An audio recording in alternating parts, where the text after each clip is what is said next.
If you want your thumbnails to stop blending in and start grabbing attention instantly, this Pixlr Neon Glow text effect is one of the easiest ways to do it.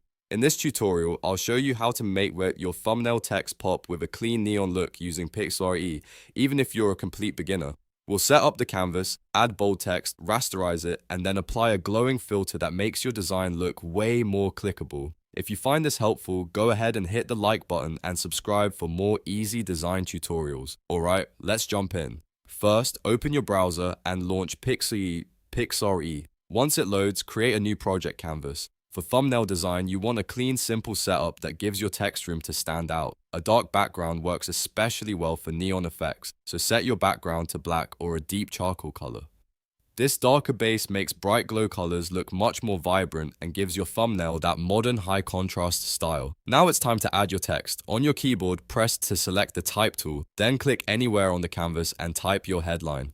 This is the main message of your thumbnail, so keep it short, clear, and bold. Something like a keyword, a retraction phrase, or a short promise usually works best. After typing your text, choose a bold, modern, or futuristic font. The font choice matters a lot here because thick lettering holds glow effects better and stays readable even at smaller sizes. Set the text color to pure white so the neon glow has a clean base to build from. Once your text looks right, we need to convert it into pixels so we can apply effects to it. Go to the Layers panel on the right side of the screen and find your active text layer. Right-click that layer and choose Rasterize layer. This step is important because it turns the editable text into an image layer, which allows Pixlr to apply filters like glow and other visual effects. If you skip this, some effects may not work the way you want. Next, we're going to apply the actual glow effect. Click the filter menu at the top of the screen, then select Outer Glow from the drop-down list. This is where the thumbnail starts to come alive. Choose a highly saturated neon color like pink, cyan,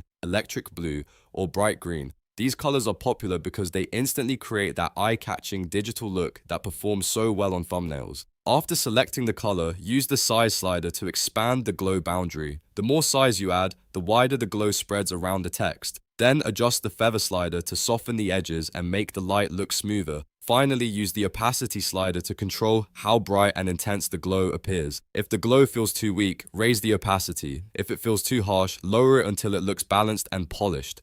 At this point, your text should have a strong neon effect that stands out beautifully against the dark background. Click Apply to lock in the look. Once it's applied, take a moment to review the overall design. If the glow is too wide, too dim, or too intense, you can go back and fine-tune it until it matches the style you want. A great thumbnail usually comes down to contrast, simplicity, and readability, so make sure your headline is easy to read even when the thumbnail is small on a phone screen. If you want to take it a step further, you can also experiment with different neon colors depending on your video topic. Pink and purple feel energetic and trendy, cyan and blue feel tech-focused, and green can work really well for gaming or futuristic themes. You can even combine the glow with a subtle shadow or additional graphic elements to make the composition feel more complete. But even on its own, this Pixlr technique gives you a fast, professional-looking result without needing advanced design software. So to recap, you opened Pixlr E, created a dark canvas, added bold white text, rasterized the layer, and applied an outer glow filter to create a neon thumbnail effect. That's a simple workflow, but it can make a huge difference in how your thumbnails perform. If this video helped you out, please hit like and subscribe for more practical tutorials like this. Thanks for watching, and I'll see you in the next one.